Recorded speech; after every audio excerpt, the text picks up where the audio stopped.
Is there an overreaction regarding Jack Grealish? England didn't know him 3 games ago. Well, that's not true. England did know him 3 games ago. They've been trying to talk the lad. I know this because I know the people who work at youth level. They've been trying to talk him round to playing for England in the last few years, but he's decided that he wants to play for us. I had hoped that that would continue on. I don't know what's going on behind the scenes, but he's certainly a player that we would love to have. Is there an overreaction? To the criticism of the boy? Well, just generally. Or is that what you mean? He's been criticised in social media because he hasn't chosen to go for us. But that's the norm nowadays. That's the norm nowadays.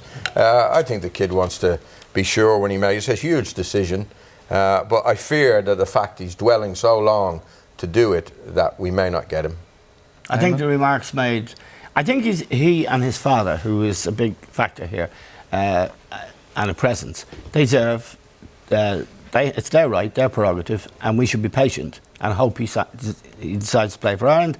Roy Keane made a remark about his father that was unfortunate, sarcastic, and would not have been proper conduct and was intemperate.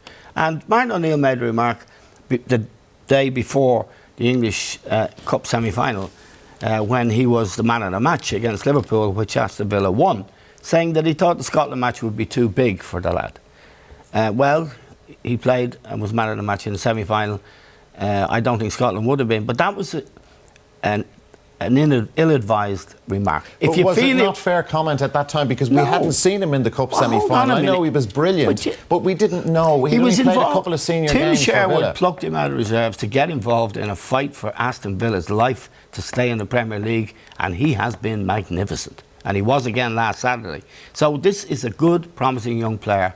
Remarks made by O'Neill and Keane have not been helpful to the cause of getting him to turn out for Ireland, in my opinion. Richie, what advice would you give Jack Grealish? His dad, as Eamon says, is his guiding light in this situation. I think I agree with it. It's a huge decision that he is to make, and if he's unclear about what his decision is, he's right to take it as long as he needs to take it. I would suspect he's made up his mind privately that he's not going to be an Irish international again. I don't know why he would be unsure. He's been in the FAIC now for years, so he knows what's involved. He made the statement that he's out of international football till September to concentrate in club football. He'll be back for the 21s then. That doesn't add up for me. I would be surprised if he plays for us again. He's got to go where his heart tells him to go. Not his head, his heart. Yeah, that's what Kenny Cunningham said on Game On last night. OK, guys, thanks very much indeed.